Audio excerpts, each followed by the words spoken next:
गजाननं भूतगणाधिसेवितं कपित्थजम्बूफलचारुभक्षणम् उमासुतं शोकविनाशकारकं नमामि विघ्नेश्वरपादपङ्कजम्। गुरुर्ब्रह्मा गुरुर्विष्णु गुरुर्देवो महेश्वर गुरु साक्षात् परब्रह्म तस्मै श्री गुरुवे नमः।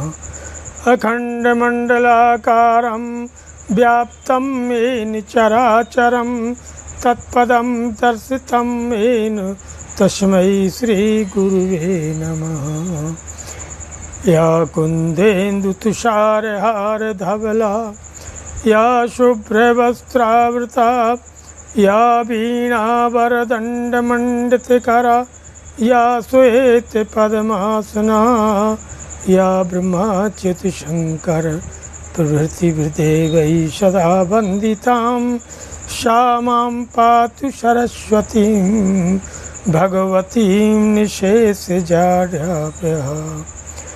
मनोजवं मारुतुल्यवेगं जितेन्द्रियं बुद्धिमतां वरिष्ठं वातात्मजं वानरयूथमुख्यं श्रीरामदूतं शिरसा नमामि।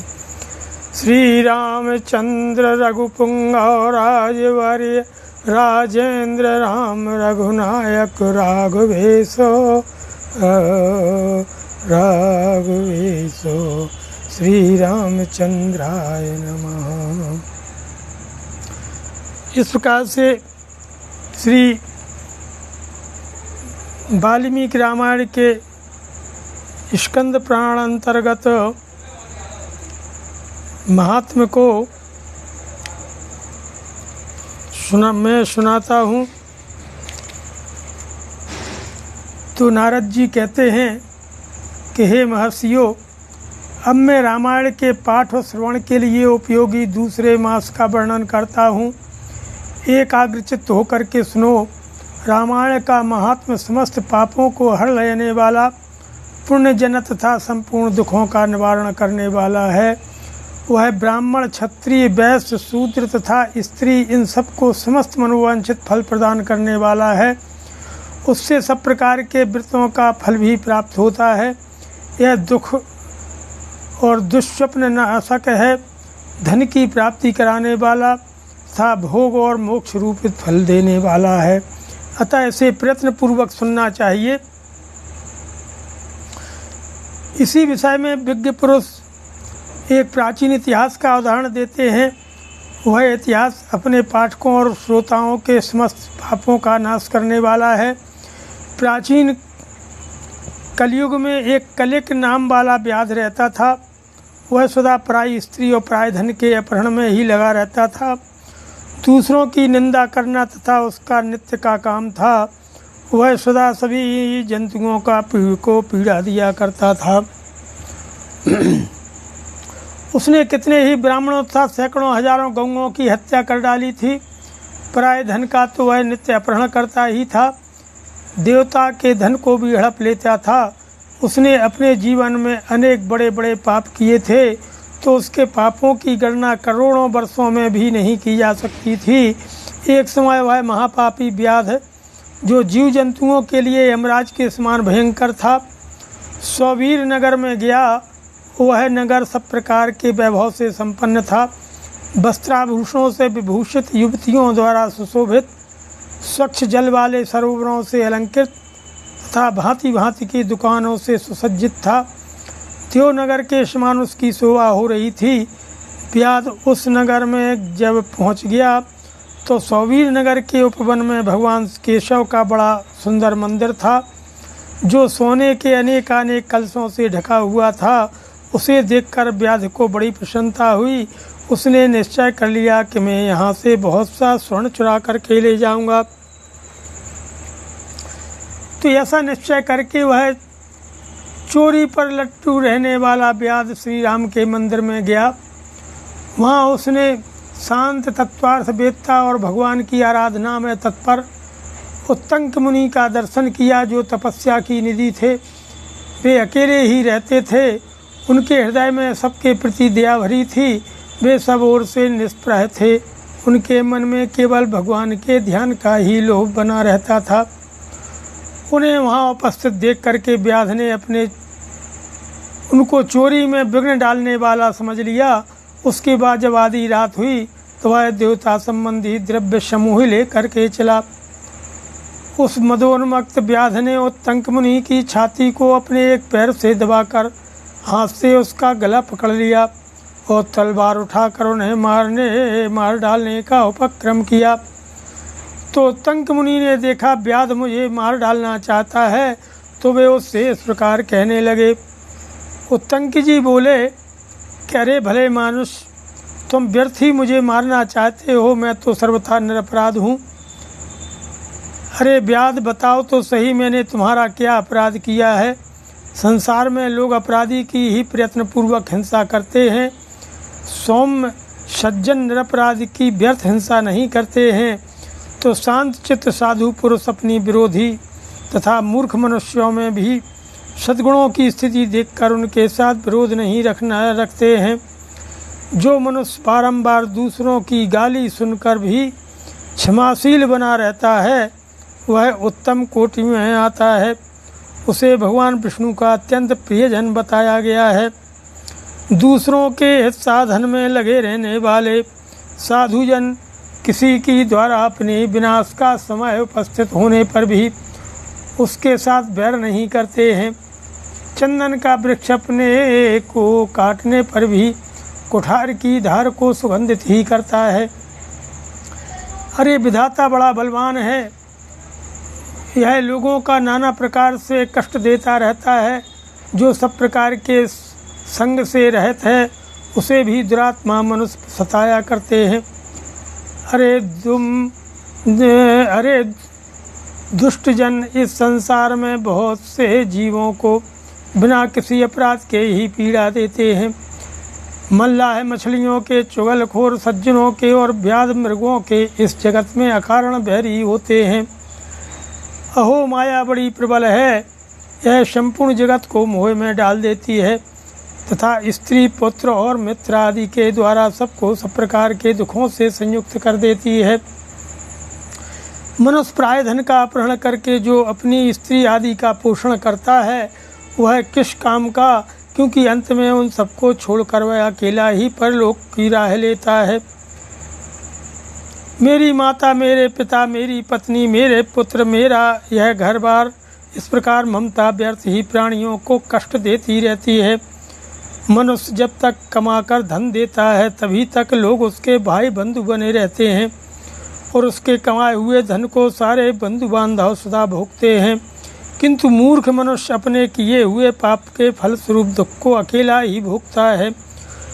उत्तंक मुनि जब इस प्रकार कह रहे थे, तब उनकी बातों पर विचार करके कलिक नामक व्याध भय से व्याकुल हो उठा और हाथ जोड़कर बारंबार कहने लगा, प्रभु मेरे अपराध को क्षमा कर दीजिए।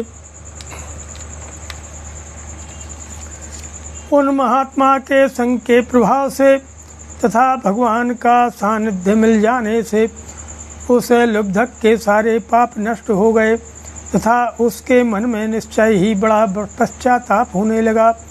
वह बोला, हे ब्राह्मण, मैंने जीवन में बहुत से बड़े बड़े पाप किए हैं, किंतु वे सब आपके दर्शन मात्र से ही क्यों नष्ट हो गए?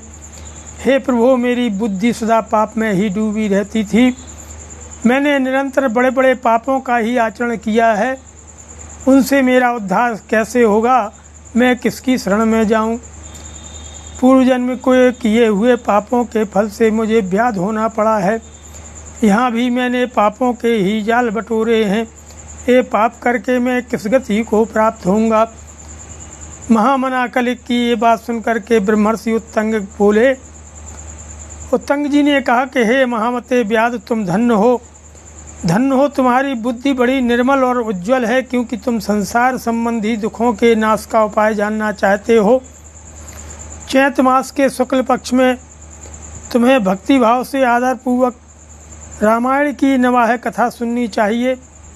उसके श्रवण मात्र से मनुष्य समस्त पापों से छुटकारा पा जाता है उस समय कलिक व्याधि के सारे पाप नष्ट हो गए और रामायण की कथा सुनकर तत्काल मृत्यु को प्राप्त हो गया। तो व्याध को धरती पर पड़ा हुआ देख दयालु उत्तंक मुनि बड़े आश्चर्यचकित हुए। फिर उन्होंने भगवान कमलापति का स्तवन किया। रामायण की कथा सुनकर के निष्पाप हुआ व्याध दिव्य विमान पर आरूढ़ होकर के उत्तंक मुनि से इस प्रकार बोला, हे विद्वान, आपके प्रसाद से मैं महापातकों के संकट से मुक्त हो गया हूँ, अतः मैं आपके चरणों में प्रणाम करता हूँ। मैंने जो किया है मेरे उस अपराध को आप क्षमा कर दीजिए। तो सूत जी कहने लगे कि ऐसा कह करके कलिक ने मुनि श्रेष्ठ उत्तंक पर देव कुसुमों की वर्षा की और 3 बार उनकी परिक्रमा करके उन्हें बारंबार नमस्कार किया। इसके बाद अप्सराओं से भरे हुए संपूर्ण मनोवांछित भोगों से संपन्न विमान पर आरूढ़ हो वह श्री हरि के परम धाम में जा पहुँचा। अतः विप्रवरो, आप सब लोग रामायण की कथा सुने। चैत्र मास के शुक्ल पक्ष में प्रयत्न पूर्वक रामायण की अमृतमयी कथा का नवाह प्रायण अवश्य सुनना चाहिए। इसलिए रामायण सभी ऋतुओं में हितकारक है। इसके द्वारा भगवान की पूजा करने वाला पुरुष मन से जो जो चाहता है उसे निस्संदेह प्राप्त कर लेता है। सनत कुमार, तुमने जो रामायण का महात्म्य पूछा था वह सब मैंने बता दिया। अब और क्या सुनना चाहते हो? श्री स्कंद पुराण उत्तरखंडे नारद सनत कुमार संवादे रामायण महात्म्य चैत्र मास फलानुकीर्तनम नाम चतुर्थोध्यायो नमः। अथ पंचमोध्यायो। श्री सूत जी महाराज कहते हैं, रामायण का यह महात्म्य सुनकर मुनीश्वर सनत कुमार बहुत प्रसन्न हुए। उन्होंने मुनिश्रेष्ठ नारद जी से पुनः जिज्ञासा की। सनत कुमार बोले, हे मुनीश्वर, आपने रामायण का महात्म्य कहा, अब मैं इसकी विधि सुनना चाहता हूँ। हे महाभाग मुने, आप तत्वार्थ ज्ञान में कुशल हैं अथवा अत्यंत कृपा पूर्वक विषय को यथार्थ रूप से बतावें। तो नारद जी कहने लगे, हे महर्षियों, तुम लोग एकाग्रचित होकर के रामायण की यह विधि सुनो जो संपूर्ण लोकों में विख्यात है। वह स्वर्ग तथा मोक्ष संपत्ति की वृद्धि करने वाली है। मैं रामायण कथा का श्रवण का विधान बता रहा हूँ, तुम सब लोग उसे ध्यान से सुनो। रामायण कथा का अनुष्ठान करने वाले वक्ता एवं श्रोता को भक्ति भाव से भावित होकर के उस विधान का पालन करना चाहिए। उस विधि का पालन करने से करोड़ों पाप नष्ट हो जाते हैं। चैत्र माघ और कार्तिक मास के शुक्ल पक्ष की पंचमी तिथि को कथा आरंभ करनी चाहिए। पहले स्वस्ति वाचन करके फिर यह संकल्प करें कि हम 9 दिनों तक रामायण की अमृतमयी कथा सुनेंगे। फिर भगवान से प्रार्थना करें, हे श्री राम, आज से प्रतिदिन मैं आपकी अमृतमयी कथा सुनूंगा। यह आपके कृपा प्रसाद से परिपूर्ण हो। नित्य प्रति अपामार्ग की शाखा से दंत शुद्धि करके राम भक्ति में तत्पर होकर के विधि पूर्वक स्नान करें। अपनी इंद्रियों को संयम में रख करके भाई बंधुओं के साथ स्वयं कथा सुने। पहले अपने कुलाचार के अनुसार दंत धावन पूर्वक स्नान करके श्वेत वस्त्र धारण करें और शुद्ध हो करके घर आकर मौन भाव से दोनों पैर धोने के बाद आचमन करके भगवान नारायण का स्मरण करें। फिर प्रतिदिन देव पूजन करके संकल्प पूर्वक भक्ति भाव से रामायण ग्रंथ की पूजा करें। वृत्ति पुरुष आवाहन आसन गंध पुष्पादि के द्वारा ओम नमो नारायणाय इस मंत्र से भक्ति प्रायण होकर के पूजन करें। संपूर्ण पापों की निवृत्ति के लिए अपनी शक्ति के अनुसार 1, 2 या 3 बार प्रयत्न पूर्वक होम करें। इस प्रकार जो मन और इंद्रियों को संयम में रख करके रामायण की विधि का अनुष्ठान करता है वह भगवान विष्णु के धाम में जाता है, जहाँ से लौटकर वह फिर इस संसार में नहीं आता। जो रामायण संबंधी व्रत को धारण करने वाला तथा धर्मात्मा है वह श्रेष्ठ पुरुष चांडाल अथवा पतित मनुष्य का सत्कार न करे।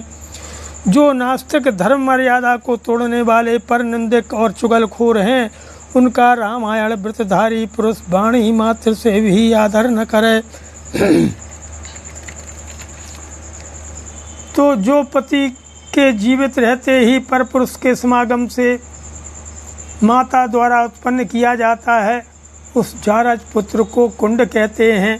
ऐसे कुंड के यहाँ जो भोजन करता है, जो गीत गाकर जीविका चलाता है, देवता पर चढ़ी हुई वस्तु का भोग करने वाले मनुष्य का अन्न खाता है, वैद्य हैं, लोगों की मिथ्या प्रशंसा में कविता लिखता है, देवताओं तथा ब्राह्मणों का विरोध करता है, प्राय अन्न का लोभी है और पर स्त्री में आसक्त रहता है, ऐसे मनुष्य का भी रामायण वृत्ति पुरुष वाणी मात्र से भी आदर न करे। इस प्रकार के दोषों से दूर एवं शुद्ध हो करके जितेंद्रिय एवं सबके हित में तत्पर रहते हुए जो रामायण का आश्रय लेता है, वह परम सिद्धि को प्राप्त होता है। गंगा के समान तीर्थ, माता के तुल्य गुरु, भगवान विष्णु के समान देवता तथा रामायण से बढ़कर कोई उत्तम वस्तु नहीं है। वेद के समान शास्त्र, शांति के समान सुख और शांति से बढ़कर ज्योति तथा रामायण से उत्कृष्ट कोई काव्य नहीं है। क्षमा के समान बल, कीर्ति के समान धन, ज्ञान के समान लाभ तथा रामायण से बढ़कर कोई उत्तम ग्रंथ नहीं है। रामायण कथा के अंत में वेदज्ञ याचक वाचक को दक्षिणा सहित गाय का दान करे, उन्हें रामायण की पुस्तक तथा वस्त्र और आभूषण आदि देवे। जो वाचक को रामायण की पुस्तक देता है, वह भगवान विष्णु के धाम में जाता है, वहाँ जाकर उसे कभी शोक नहीं करना पड़ता। धर्मात्माओं में श्रेष्ठ सनत कुमार, रामायण की नवाह कथा सुनने से यजमान को जो फल प्राप्त होता है उसे सुनो।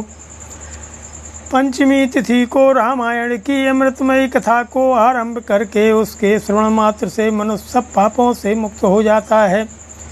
यदि 2 बार यह कथा श्रवण की गई तो श्रोताओं को पुंडरी के यज्ञ का फल मिलता है। जो जितेंद्रिय पुरुष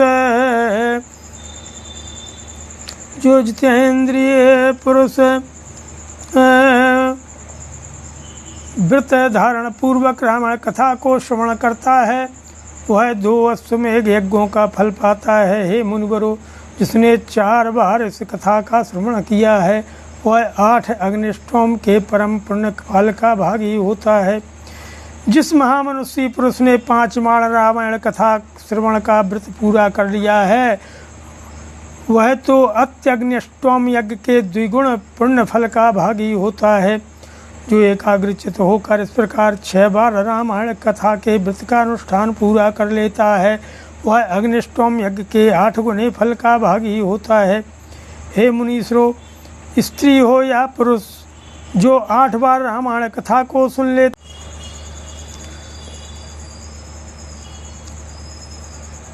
कहने लगे कि राम कथा को अत्यंत भक्तिपूर्वक सुन करके मनुष्य महान तेज से उद्दीप्त हो उठता है और ब्रह्मलोक में आकर वहीं आनंद का अनुभव करता है।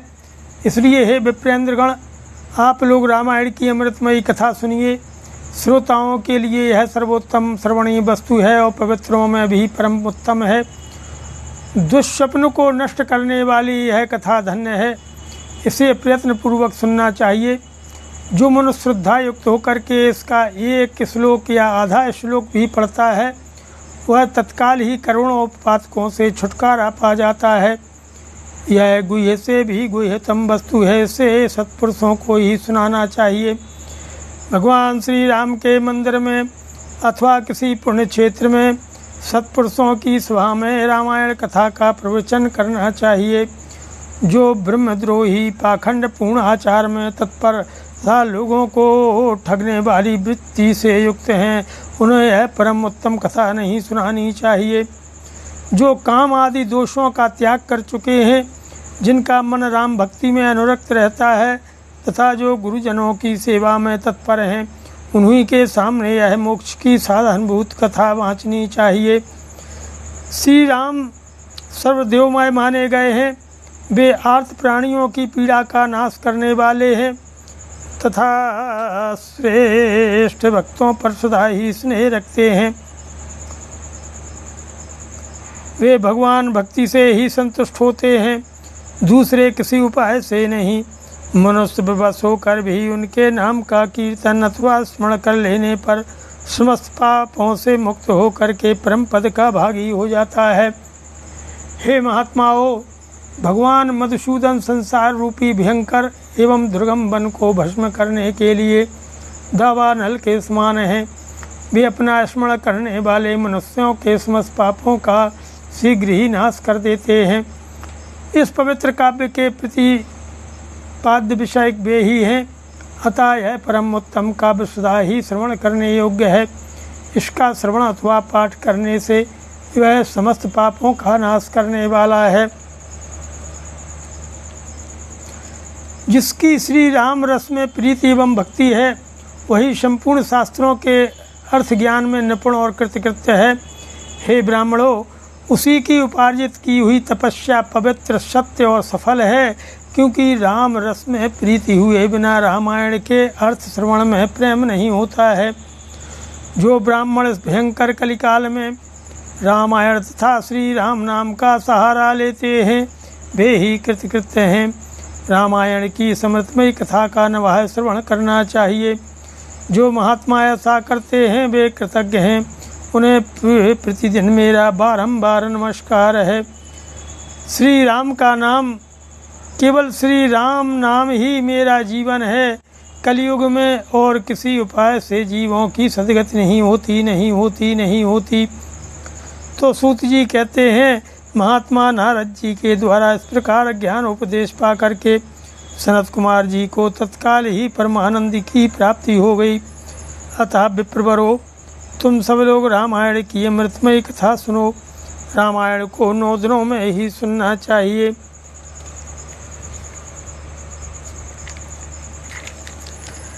ऐसा करने वाला समस्त पापों से मुक्त हो जाता है। और हे ब्राह्मण श्रेष्ठो, इस महान काव्य को सुनकर जो वाचक को पूजा करता है, उस पर लक्ष्मी सहित भगवान विष्णु प्रसन्न हो जाते हैं। हे विप्रेंद्रगण, वाचक के प्रसन्न होने पर ब्रह्मा, विष्णु और महादेव की जी प्रसन्न हो जाते हैं। इस विषय में कोई अन्यथा विचार नहीं करना चाहिए। रामायण के वाचक को अपने वैभव के अनुसार गाय, वस्त्र, स्वर्ण तथा रामायण की पुस्तक आदि वस्तुएं देनी चाहिए। उस दान का पूर्ण फल बता रहा हूँ, आप लोग एकाग्र चित्त होकर के सुने।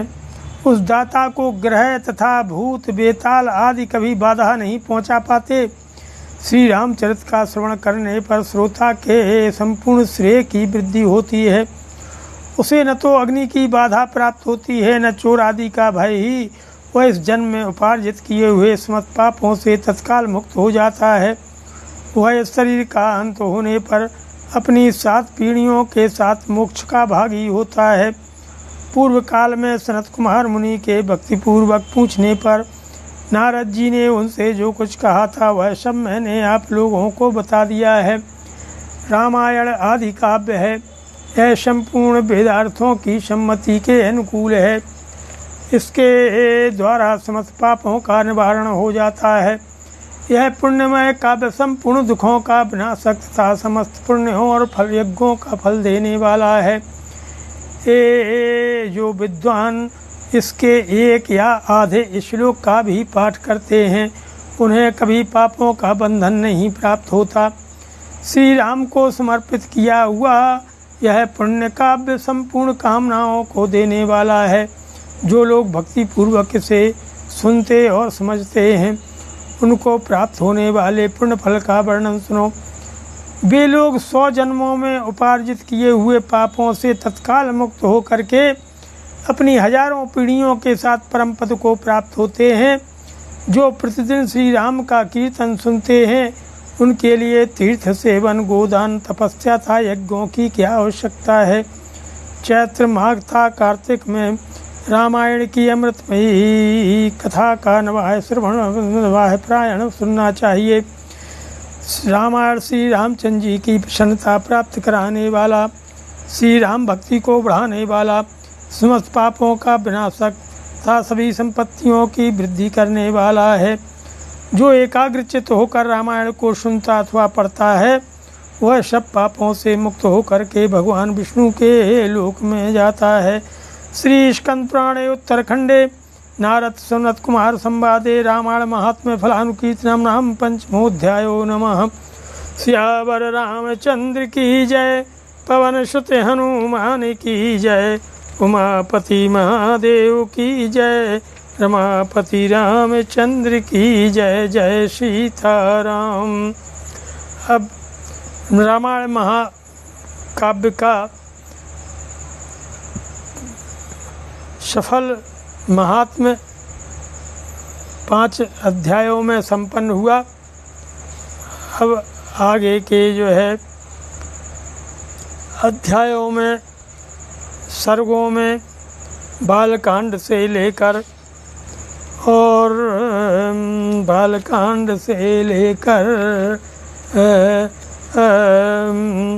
हम श्लोकों सहित आपको श्री रामायण कथा सुनाने का प्रयास कर रहा हूँ। श्री हनुमान जी महाराज समक्ष बैठकर कथा सुनकर मुझ पर बड़ी कृपा करें, कृपा करें, कृपा करें। मंत्रहीनम क्रियाहीनम भक्तिहीनम जनार्दन प्रभो, मंत्रहीनम क्रियाहीनम भक्तिहीनम जनार्दन प्रभो। यत्पूजितं महादेवो परिपूर्णं तदस्तु मे, आवाहनं न जानामि नैव जानामि पूजनं, विसर्जनं न जानामि क्षमस्व परमेश्वर परमेश्वरी। गतं पापं गतं दुःखं गतं दारिद्र्यमेव च, आगता सुख संपत्ति पुण्याचितो दर्शनात्, यानि काञ्च पापानि जन्मान्तरकृतानि च, तानि सर्वाणि नश्यन्तु प्रदक्षिणां पदे पदे।